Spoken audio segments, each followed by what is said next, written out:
Alright, to finish out September, I think we're going to talk about this one, which is funny because for September and October I've had all these kind of thought out what I was going to do and what we were going to talk about for a while now, and it just so happened, like just the other day, this one got suggested by our buddy Goodfella Tim, so that just worked out perfectly, and I figured this was inevitable anyway because we've talked so much about the idea of talking about Heathers. I had just kind of assumed we already had, but apparently we haven't.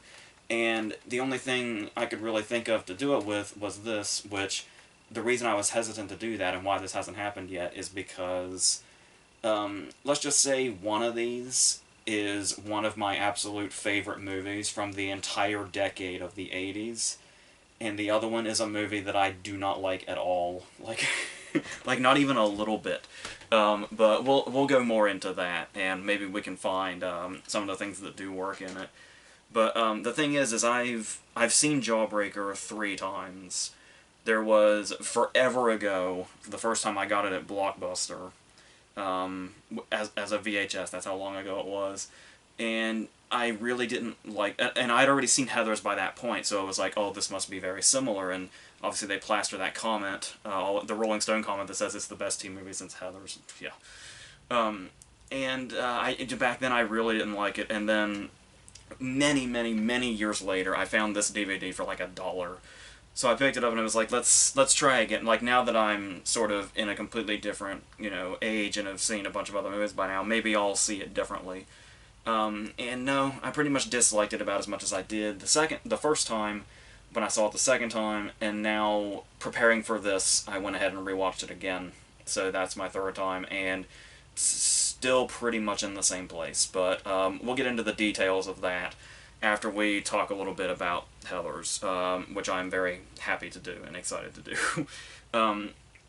So this was one of those movies where I knew its title, and I knew it was like this sort of iconic teen movie from the late 80s, but going into it, I really didn't know what else it was. Like, I wasn't aware, I don't think I was aware it was a black comedy, but if I was, it's not a black comedy in the sense that I had thought that it was going in, because this was also, like, really early, when I was, seeking out new movies, particularly the ones I had heard a lot about, and I remember, like, Heathers is one of those movies where you can watch it 100 or 1,000 times, which I have, and you can still vividly remember the first time you saw it, because it's just so sort of out of left field. It is something that we've talked about a lot lately now, because it's kind of, because once a movie is this iconic, obviously everybody wants to become it, as we saw in one sense.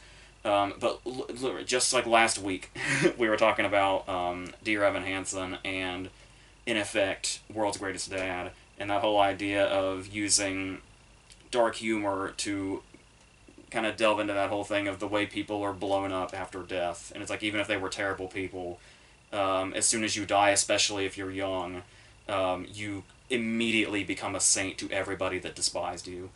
And taking that concept and that way of thinking and making this particular movie, basically making a movie about teen suicide that only has one successful suicide in it, but multiple bodies, is, yeah, and the great thing about it, and I think one of the reasons it, like, has the iconic status that it has, is the style in general, whether it be dialogue or how it looks. And what's interesting about that is we have 2 different people doing that. We have Daniel Waters writing, and we have Michael Lehman directing, which has always been very interesting and kind of mind-blowing to me, because obviously they come from a lot of different places, because Michael Lehman did this, and he did a couple of other movies, but for the most part, he's been doing just like TV. Like, you've probably seen at least 10 different TV shows that he's directed at least a few episodes of.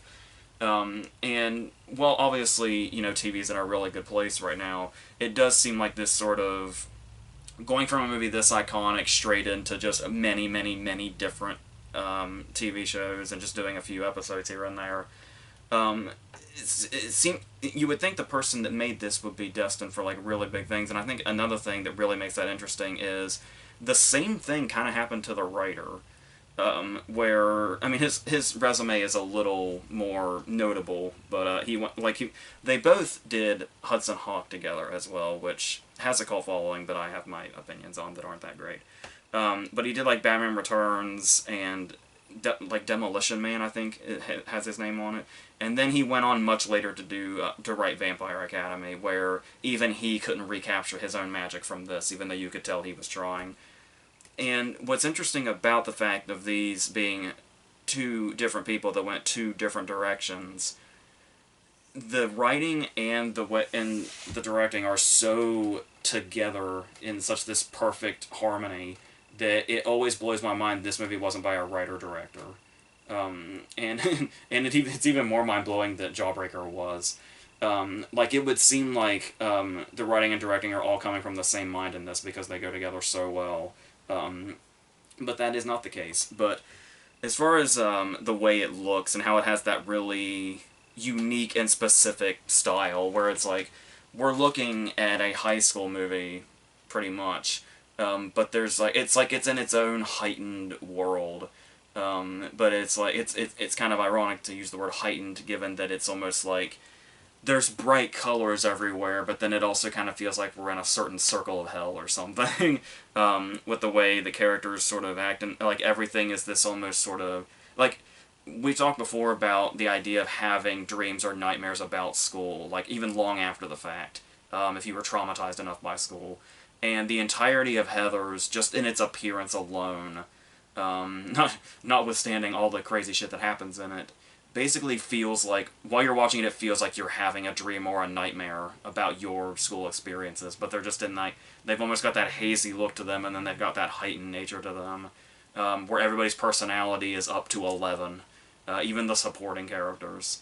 And then that vision going along with the dialogue itself, it's one of those cases where we've talked a lot before about dialogue that's trying too hard to be clever and trying too hard to be witty and sharp and all that. But like I was saying, with everything already being at a heightened state, the way this dialogue is written feels like it doesn't feel like it's in another, like it feels it's in the exact world that it comes from and from these exact characters in this sort of heightened state. And obviously there is iconic dialogue throughout it. Everything from, fuck me gently with a chainsaw to, my personal favorite is our love is God, let's go get a slushy. But even sometimes you can have full lines like that. There's also the one that kind of hits different.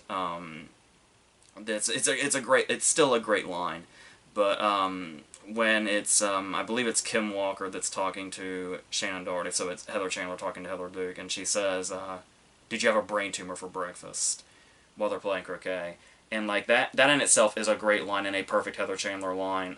But I'm not sure how many people know that Kim Walker, who plays Heather Chandler, that said the line, actually did end up dying of a brain tumor at 32, which is incredibly sad and tragic, but also kind of insane because of how great that line is. But that aside, even with lines like that, there's also sometimes just one word that can stick out. I don't know, is there anybody since 1988 or 89, depending on when this came out, that has used the word myriad without coming back to the suicide note, and that being the 50 Cent word? And being able to establish, like, not only have their own iconic dialogue, but even to basically adopt words as their own that already existed, and able to make them carry on a whole other life in themselves. That's the beauty of this kind of dialogue, and that's also, when you're talking about full scenes, like the really genius move of having the conversation between Veronica and her parents before she goes to the party. The dad, asking why he reads the stuff, and she says, because you're an idiot.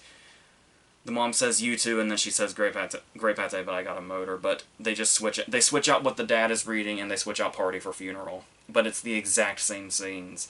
And it's like, shit like that shows, like, when you think of, like, Heather's basically set a standard that has basically made so many other black comedies after the fact really disappointing. Like, I've said many times before that black comedy is one of my favorite sort of genres or subgenres. But there's so many that set themselves up in such a great way, and then they never quite pay off. And I think it's because a few movies, but really Heathers especially, set a certain standard for this kind of humor. And it's just like anytime you see, like, there are so many black comedies now or right after this or somewhere in the middle where you can tell it's like they're trying to capture that or recapture that. But like I was saying, even the writer himself with Vampire Academy couldn't recapture his own magic, like not even close.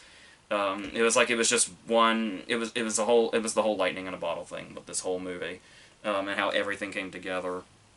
And talking about the direction and the dialogue like that is not even to mention the performances that bring it to life. Obviously, Winona Ryder is our main character. And what's interesting about this, what makes Veronica just a really fascinating character in general, that Winona Ryder feels like the perfect casting choice for, is that she's obviously one of the popular girls. Like, she's in the clique, and she's thrown in with all the others where, like, I think it's Ram is talking about wanting a sandwich, and he mentions Veronica, which is interesting because it shows that she's, right on par with the others, and she's in their group.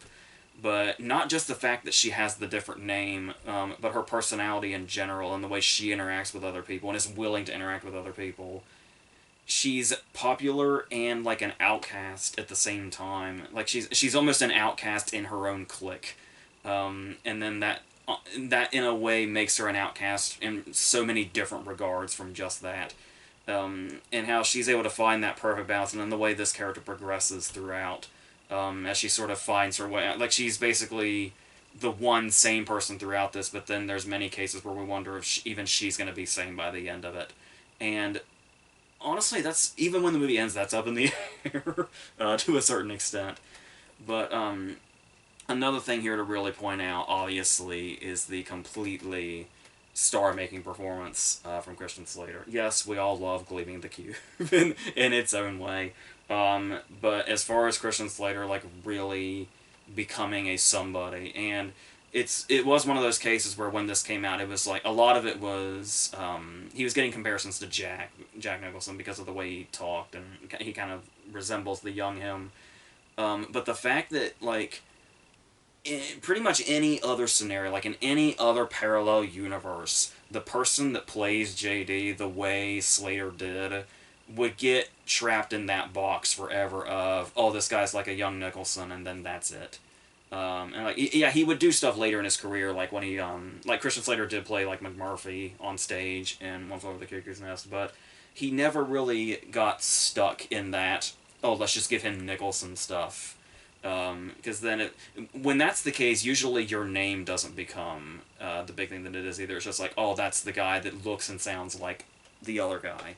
But the fact that Slater was able to bring this performance and then actually make a name for himself, even if he didn't have his, personal life troubles around that time, this movie still would have kept his name up. Like, Pump Up the Volume wasn't too long after this.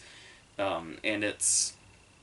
Yeah, and it always like, I love that Mr. Robot happened, because I always found it so heartbreaking that he was never, like, consistently at the level that he's at with others. Not just, like, being able to show off what he can do, but, like, the respect and the popularity. So the fact that he was able, that he's been able to come back, like, at least a couple of times, and it's kind of, in this particular zone now, that's, yeah. I went into that whole... Slater praise with Dolan's Cadillac when I talked about it last year, so there's more of that there.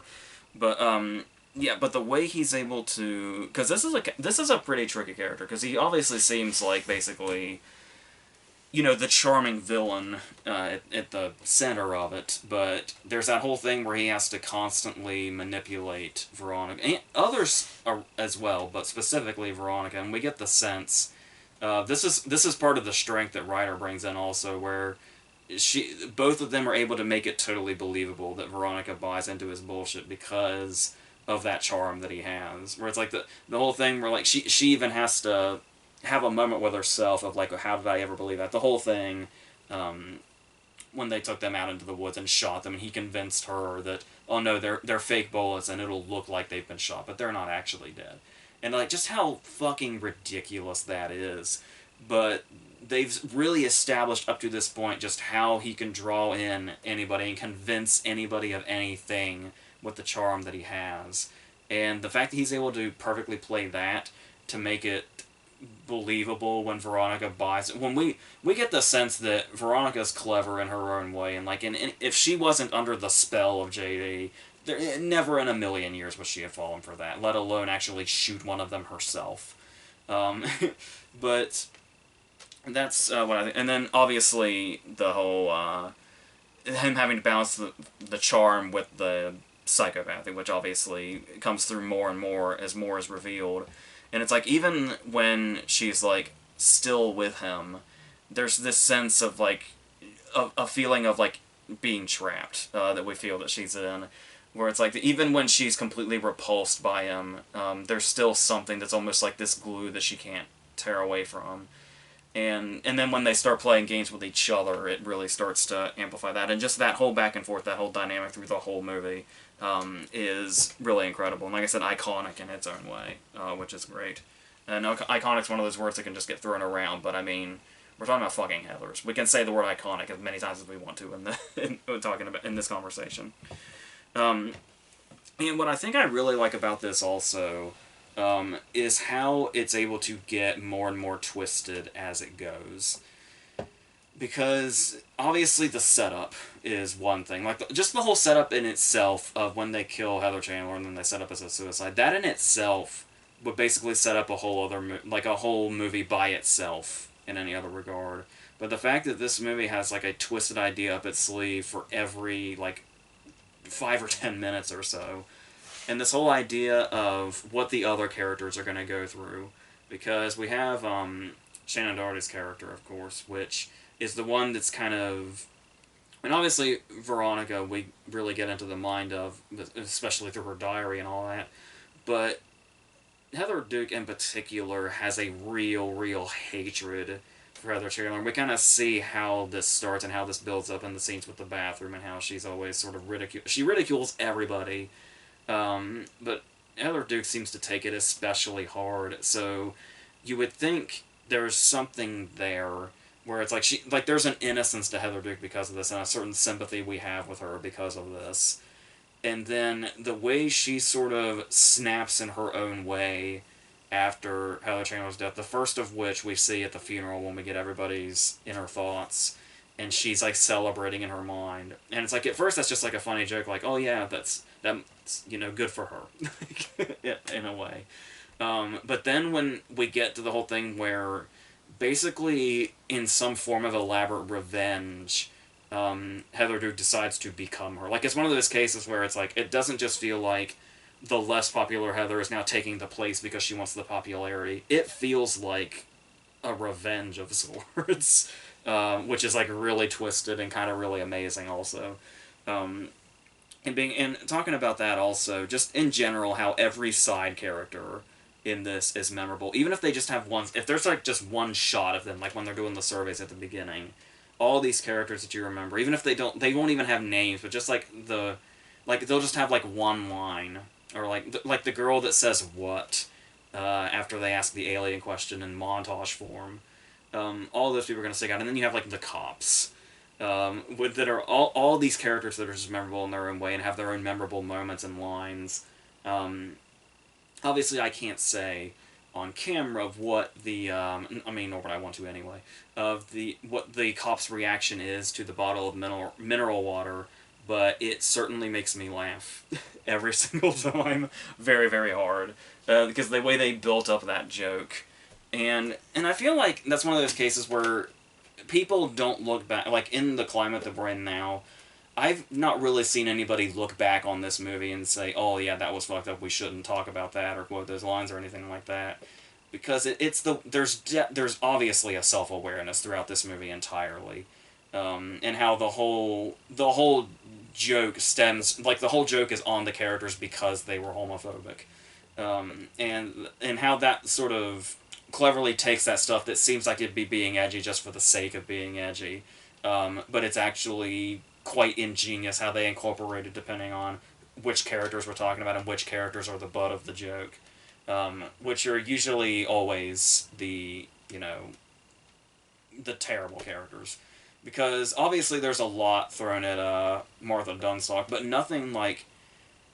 I'm trying to remember. I don't know that I ever get the sense personally that there's a joke made at Martha Dunstalk's expense that we as the audience are supposed to find hilarious. Like, it's all about how dumb the jocks look. And how it's like there's like one sympathetic character in this movie. And that's it. And the way that it kind of stays true to that is something that actually works really well. And there could have been a tonal imbalance because of how wicked the movie is in general to kind of try to throw in a sympathetic character. But they do it just enough, and they don't try to, like, bombard us with trying to get us to say, okay, now you have to feel this after you were just laughing at all this other, death and destruction. The way it sort of just puts that in there, and then how it has payoffs later as well. I suppose the one joke of Martha Dunstalk that we as the audience can find kind of funny is the fact that because of her build and because of her method of attempted suicide, she survived unscathed. But apart from that, I mean, obviously we see, towards the end that she's visibly injured, but they say there was nothing life-threatening about it. But the way they find that balance and the way they can get us to laugh at all of the different things, and especially the darker and darker they get, without seeming like they're being extremely mean-spirited or anything like that. Because it is, to my understanding, that when this came out, there was outrage behind it. Like, a lot of people think people getting outraged by movies not being PC and stuff like that is a brand new thing, and it's as old as anything. And there's like a whole booklet in this DVD where the director talks about the backlash that they faced from like PC crowds about the fact that the movie basically made light of suicide and stuff like that, when really it was like it was kind of the opposite vibe, in the fact that everything that seems like it's put on a pedestal in this movie is actually being ridiculed. Like, that's what satire is, and that's what this movie is. And like I was saying, it's like they were talking about... The outrage was that they were making light of suicide, but there's only one successful suicide in the whole movie. Everything else is a murder. And the one successful suicide is the murderer. How more perfect could that be? But that's apparently seemed to go over heads at the time. But, yeah, and that's the thing also, talking about the tone stuff here, is that this movie is hilarious and known for being hilarious. And what's funny about that is it's never really mentioned in that regard how it goes full thriller eventually. And the thing about that is that it never forgets to still be funny. Like, even when it's being a full thriller at this point, and, we get to the climax, there's still these really dark beats in it of comedy throughout this, like, the whole time. All the way up to the very last moment of JD's life being where the bomb almost malfunctions and doesn't go off. And he has to hit it one more time before he can finally kill himself. And that is, like... Yeah, that's the thing also, where it's like, comedies have a really bad problem with forgetting what they are or what they set themselves up as. And Heathers is a movie that it never forgets to be super, super dark, but also never forgets to be hilarious, and one of the best comedies of its era, if not the best comedy of its era. And that's that's the thing too, about the outrage, is that it's talking about how influential it obviously ended up being and how iconic it ended up being. I actually really like when we hear about outrage in retrospect, not only because if it's people completely missing the point, but also the fact that there's always going to be that transition where when something is fresh, there's going to be, like, when something is as fresh as this in the way that it is, there is going to be outrage. Like, it would almost be guaranteed, especially with the subject matter.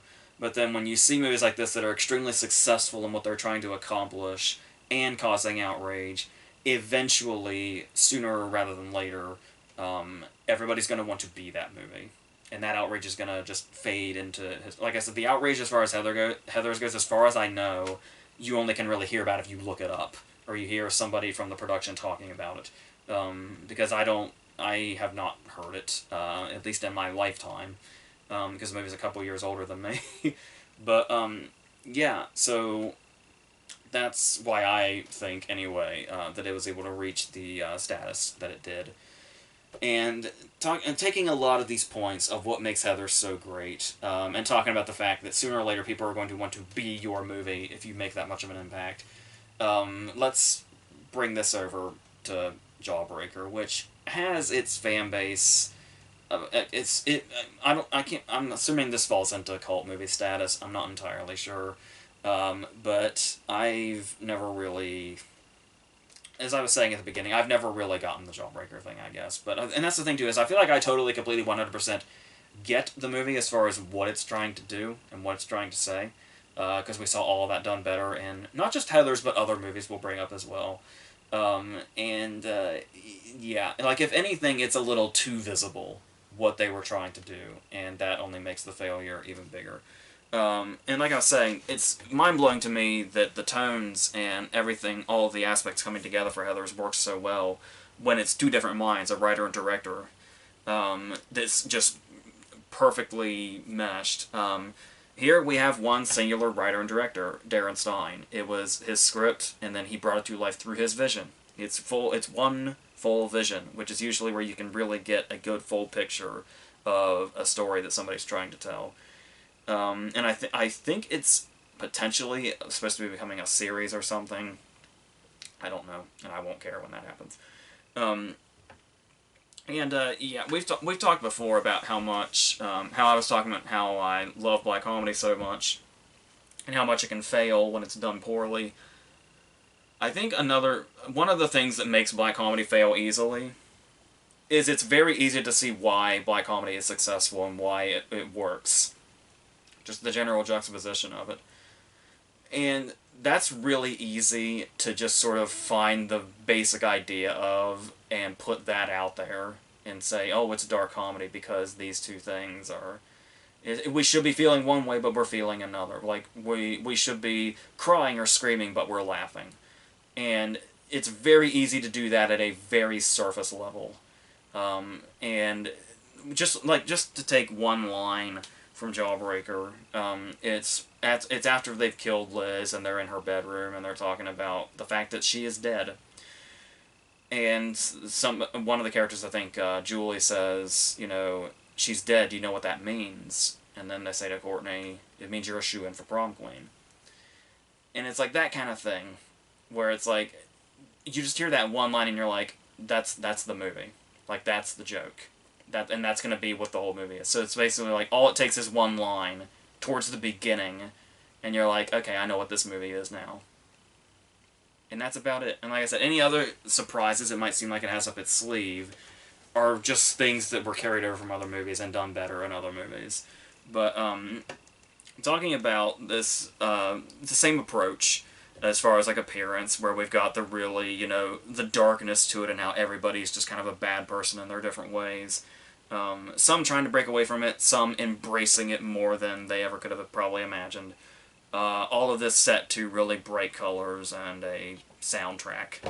And there's even a very, like, Blue Velvet-esque shot here when Judy Greer's walking to Liz's house and she stops by a flower, like this, you know, beautiful pink flower, and then there's, like, this hideous bug in it. Which obviously, once again, is just like, yeah, we get it. Like, that's what you're saying, is that's the movie. Yeah, we know.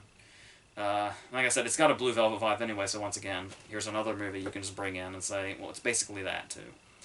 So, going on that, we do have our villain here. Because obviously there's going to be the one person that sort of takes, like, there's...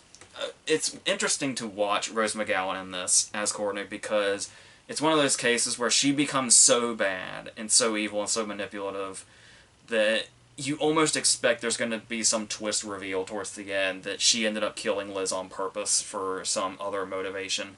And while it's good for sure that that doesn't happen, it's just the whole concept of these were characters that were already kind of in this really shady place, this very self-absorbed, narcissistic place, and then all it takes is like one unforeseen accident, and then all the real personalities will they'll start getting amplified in worse ways, and the people that were already at the height of this whole sort of being on the wrong side of morality anyway are just going to go full force into that direction.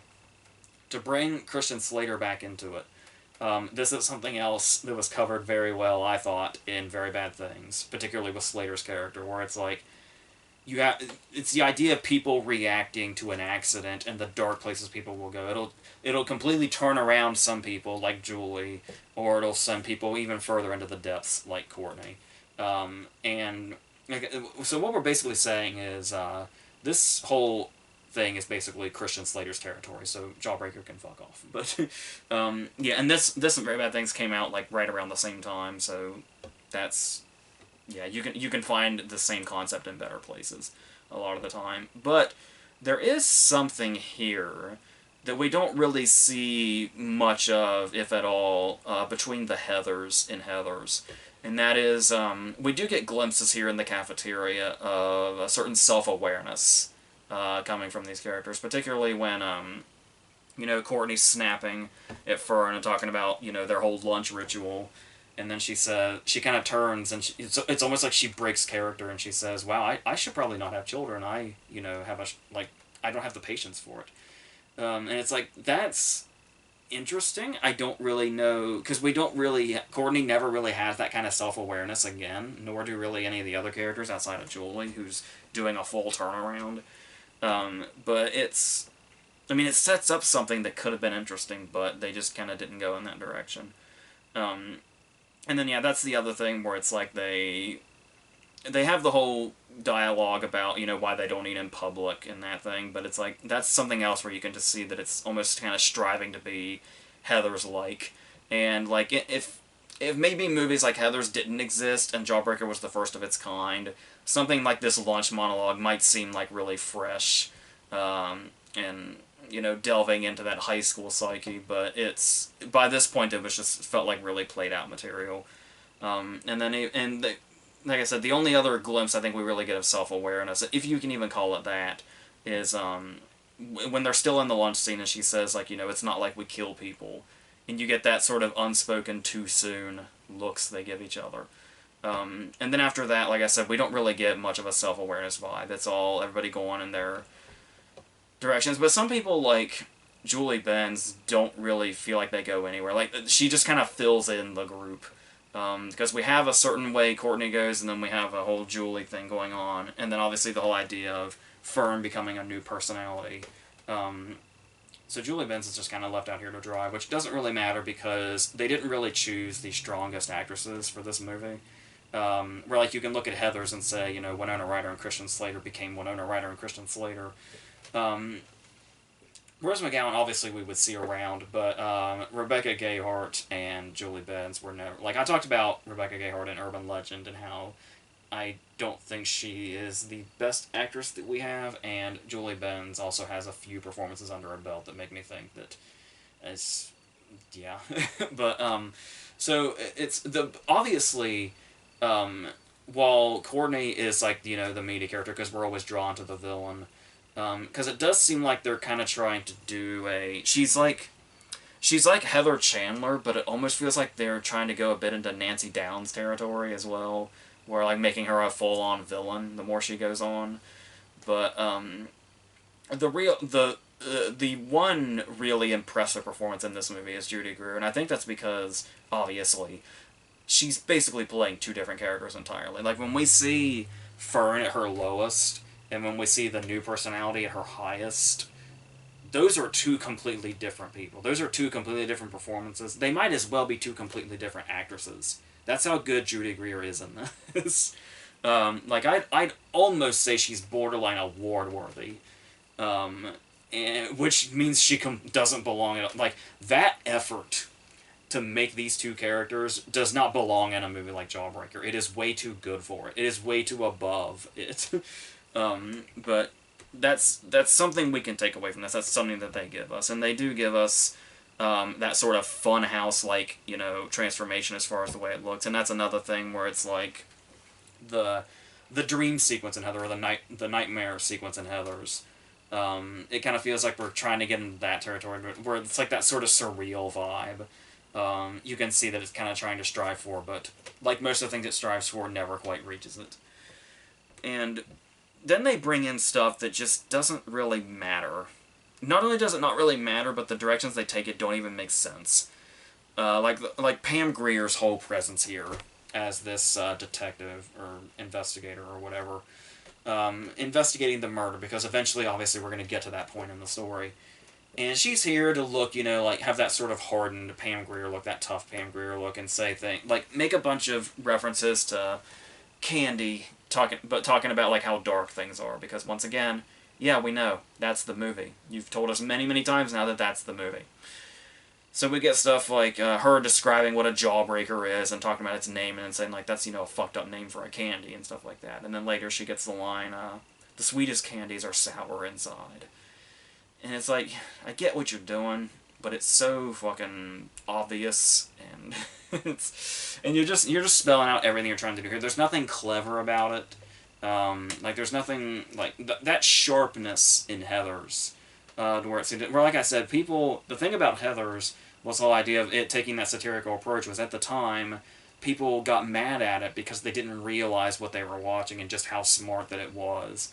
And it's almost like Jawbreaker is afraid of having that, so they tell you what they are as much as they possibly can. And it's like they're not even kind of trying to do the satire route, because in order to do the satire route, you kind of have to let the audience think for themselves, and this movie is not really willing to do that. And even and I think another reason maybe for that is the fact that when the audience does get the chance to think for itself, the movie and the story kind of fall apart a little bit, because we have this whole weird thing with Marilyn Manson wearing a clearly fake mustache, which I think the character's supposed to have a real mustache. That's just a fault in the movie making. It's that it's clearly Marilyn Manson with a fake mustache. And this whole thing of framing him for the murder. They're framing a character for the murder that has no dialogue that we see for about 10 seconds. And then they set up that whole thing. But the thing here is, it feels like there's a lot of stuff left open. Like, the missing picture, it never really comes back. And then there's the whole thing of, like, when, at the beginning, after they've just killed her, when they call the school posing as her mom to get her homework.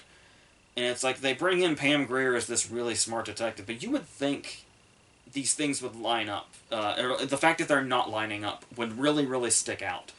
And it's like, why would her mom call for her homework if she was dead upstairs all morning after having been raped the night before, supposedly? And then this is just stuff that, because the whole Pam Grier character is basically forgotten about, so they just ditch that entirely. And it becomes all about the outing, Rose McGowan, but it's like, and like this sort of Carrie-esque moment. And they mention Carrie by name, but then they also have Liz's parents being played by William Cat and P.J. Soles. Obviously, Norma and Tommy in Carrie, so callback or something. I don't know, but that's and it's, as far as its comedy goes, it's not even obviously that funny, but when we've got stuff like when there's a character that's, I can't remember if it's Julie or Courtney or somebody, but one of them is looked at by a dude, and he flicks his tongue at them, and the tongue makes like a cartoon sound effect. It's like when you look at those attempts at comedy and then trying to blend them with the dark comedy they're trying to do with all the contrasts. Like I said, that's the thing, is it doesn't even feel like they're attempting dark comedy, just continuous contrast of saying, hey, isn't this thing different from this thing, but we've got them together in this movie, whatever. But that's the thing, is when I was talking about that Heathers never ditched its darkness and never ditched its comedy, Jawbreaker has a number of moments where we kind of try to fall into the whole being remorseful and getting kind of serious about, teenage death and stuff like that, and the death of a friend and stuff like that. And it's because we do have moments, like, we have the moments of remorse in Heathers, when Veronica, like, burns herself. And we have these confrontations, with, you know, Heather Duke when she says, you know, why are you such a mega bitch? And it's like, even when she's confronting her in this serious manner, that dialogue that sticks out about Heather's is still there, even in its more serious moments.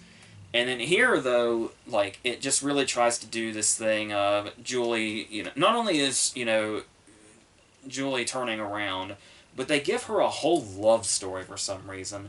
And by that point, there's a whole portion of this movie where I'm just fucking bored with it. And this whole storyline has a lot to do with it.